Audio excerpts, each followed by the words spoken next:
Hello everybody, welcome back to From Rhythm to Algorithm. We continue on with our derivation, what does sensorality stabilize? Developing our linguistics, our language, our words, until the answer is self-evident. Continuing on, what is tension to volume? Or when I turn up my volume on my phone, again, what am I physically doing? I put it on the screen, and again, it's important that I don't Google anything. But right, if things are moving, does it take up more or less space? Again, what is the relationship of space and volume? But what is tension to volume? If things are tense, if they're coiled up tightly, most likely they're going to occupy less space. Again, any question is to elicit the relationship, tension, and volume. Any explanation is just kind of like a conjecture. Try not to do it basically at all, but we're trying to develop the right question to ask. And literally the syllability, the letters will be self-contained. What is the theme of mathematics? Thematics is mathematics. Voluminosity is volumetricality, right? Just two words, two linguistic representations of volume. Voluminosity, volumetricality, right? I have a volumetric flask. Sensorality is volumetricality. Volumetricality, electricality. Generosity is genuine. Sensorality is genuine.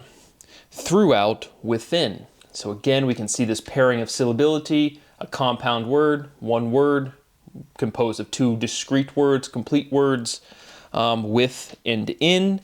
But now, within is thin.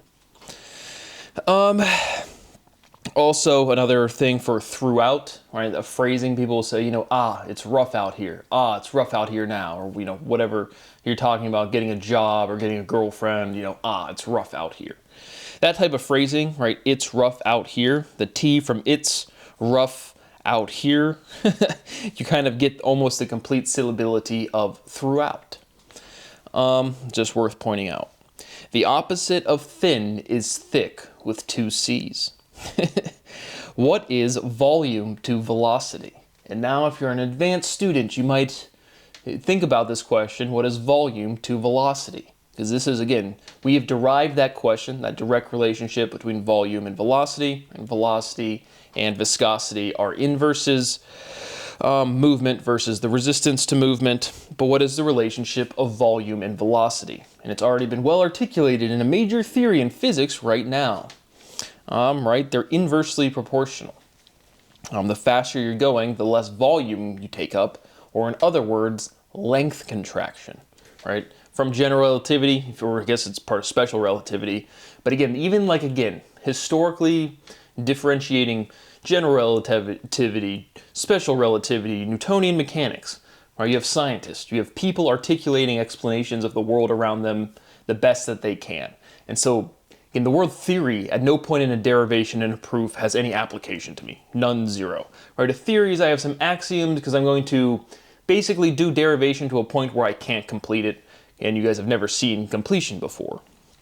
And so the relationship of volume and velocity, right? The faster something goes, it contracts physically, is a statement of compression, right? If you push something down, it gets smaller. If you move really fast, I'm not going to try to give you the explanation, but you contract, right? And that's identified as length contraction in special relativity.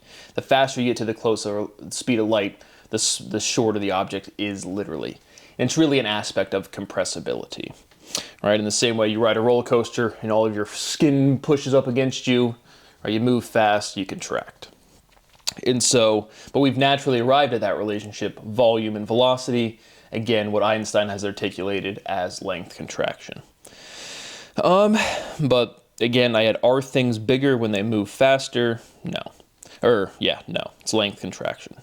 Voluminosity, velocity. We can again hear that kind of rhyming internal rhyme is like another phrasing you get from this inversality property. Things that are similar sound the same. As Eric Weinstein again fraudulently has said, if it rhymes, it's wrong. But voluminosity, velocity, again, you can hear the rhyme, the similarity. Linguistically, or from the sound, and then you can see the linguistic similarity. What is volume to submersion? Submersion. So now we've arrived back to buoyancy. Remember, Why it float, though? I put a little picture of Aristotle up on the screen, because that's, again, the size of an object, how much volume it has. It comes from submersion, which is displacement. Submersion produces displacement. And so, all right, space is volumetric. But again, it's not a completion thing. But again, we're going to think the other side, or conceptually inverted, or somehow we're approaching buoyancy logically from the other side or something. But volume to submersion, we've again calculated historically volume by submersion. You have 100 milliliters of water, you put something in that water, and the water level raises 20 milliliters. And that submersion causes 20 milliliters of displacement. Your volume of the displaced object is 20 grams, right? 1 milliliter to 1 gram. Consistency about 1 to 1. That's another proportionality thing. But we've re-arrived, what is volume to submersion? That historically is what Aristotle came up with, buoyancy. Because again, Einstein's intuition for acceleration, and you're accelerating or you're in a gravitational field, right? The inverse velocity, viscosity, but it's submersion. And right, then you have submersion versus flotation, which we've talked about that, right? Flotation, you're kind of suspended, but on the top. If you're submerged, that doesn't necessarily mean you're suspended, but flotation and suspension, kind of the same thing. Flotation being on the surface, suspension just being, equidensity. Not sure what else to say, but we've arrived back at that point. What is submersion to displacement? Submersion produces displacement. Submersion is integration, right? You go learn a language, right? Are you doing, a fully immersive environment, right? Are you integrating with submersion? But yeah, integration immerses. And that's just very apparent if you go anything with language learning, you hear that type of phrasing all of the time. Submersion plus integration, immersion. What is immersion to dispersion, right?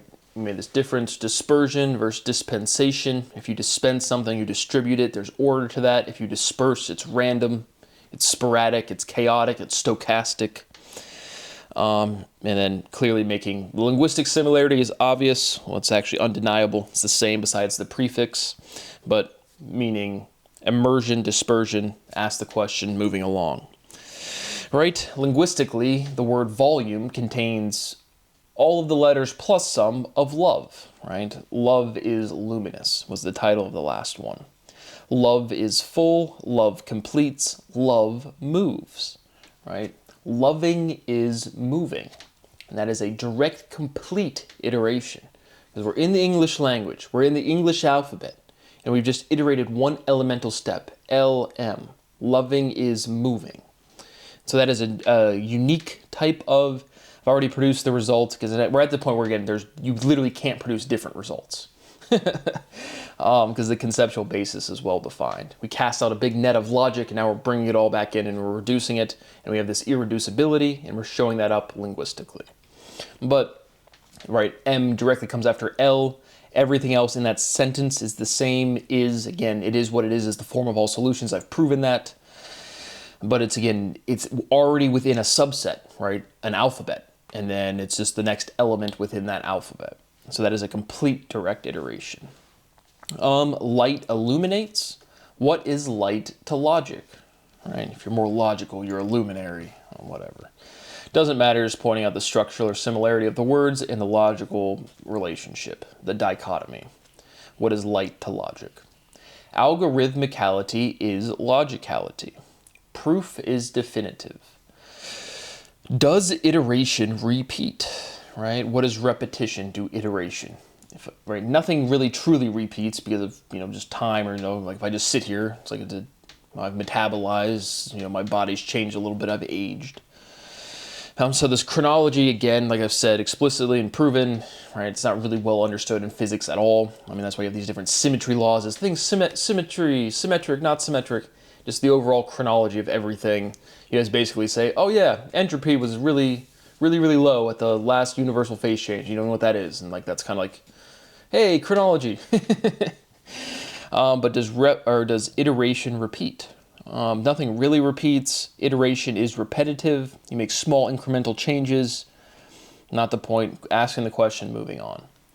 The theme of censorship is obscene, right? What is the theme of mathematics? What is the theme of censorship? Obscenity, literally and logically, right? Theme, obscene, that E-N-E, E-M-E, same thing, direct iteration. The theme of censorship is obscenity. Censorality limits obscenity. Censorality is obscenitality. Obscenitality is entropy, right? Something that is obscene is disorderly. Entropy is obscene. Well, that's a fun one. Obese is obscene. Again, and that is a natural definition. Obscene is egregious. Censorality is egregiosity, or egregiositality. Yeah, egregiositality. But again, that geosity, religiosity, egregiositality. Egregious, religious. Again, another natural definition-ish. It's close. Again, what really establishes the natural definitions are when it's, again, enough of the syllability where it's like not differentiated. But geneticality is energeticality, right? Genetics, energetic, right? Phonetically, very clearly similar, linguistically clearly similar, but energy, movement potential, right? Genes, are they movement potential, right? It encodes the information to, move or distribute your metabolism, like the things you put in your body. It knows how to put the proteins, fats, and sugars over here to make a hand, to make an organ. So it's like, logically, is that a natural definition? Because again, this chunks of syllability, the word forms and the actual meaning, right? Hard is arduous, arduous is hard. That's a natural definition, logically, linguistically. The linguistics is definitely similar. The logic is like close. That's why I have natural definition-ish. But genes certainly storing, or again, this dynamic storing of information to say where nutrients go, how your cells should proliferate, how your body generates into what it is. But genetic, energetic, phenotypic, phonetic. Just another similar, again, linguistical structure. Phenotype, phonetic. Censorality is phoneticality. Censorality is geniality. I know we've hit that one before, but all right, geniality, speciality. Genus, species. Genial is jovial. Censorality is joviality. And now we just have vile, V-A-I-L, with a Jo in front. Censorality is joviality. Again, constructing, developing, deriving our natural definition, no explanation, trying to provide you, again, any insight to any consideration of logic that I can just tell is a moment of realization. That is what I'm trying to articulate to you. My rights continue to be profoundly and extensively violated. My life quality is truly zero. I want the people to know in the future, I genuinely wish I was never born. I mean, this realization is not insightful to me. It is not novel to me. All of these massive, truly the top of mathematics, again, proofing, level of mathematics you've never seen, is not insightful to me. I just don't get to live my life because other people can't open their mouth and tell the truth. I have no expectation my life will ever change. I will be profoundly and extensively tortured until the day that I die. I continue to beg for somebody out there to treat me like a human being. Give me a little bit of money to eat properly, to sleep properly, and to take care of my health and to work. That's all I've ever asked for. That's what I continue to ask for. I'm begging. I've been begging for years. No one cares. People think calling me smart behind closed doors and behind my back does anything for me. But again, you guys are just so privileged, entitled, arrogant, disgusting, pathetic fucking sore losers, and so entitled and privileged that you just can't imagine that another person sitting on camera every single day of their life saying, I am hurting, here is the law, I am suffering, please somebody help me, and nobody will do a goddamn fucking thing, is the most disgusting experience I could have ever imagined. And so again, to my estate into the future, punish all of these sick fucks. No leniency, no decency. Here is the law, they broke it, punish them, fuck every bit of fraudulent property, right? Asset forfeiture, asset seizure, any bit of property developed while this fraud has been going on, that I've been articulating every single day, is illegal, it is mine, throw it away, throw them in jail, fuck them all. Thank you for watching. See you on the next one.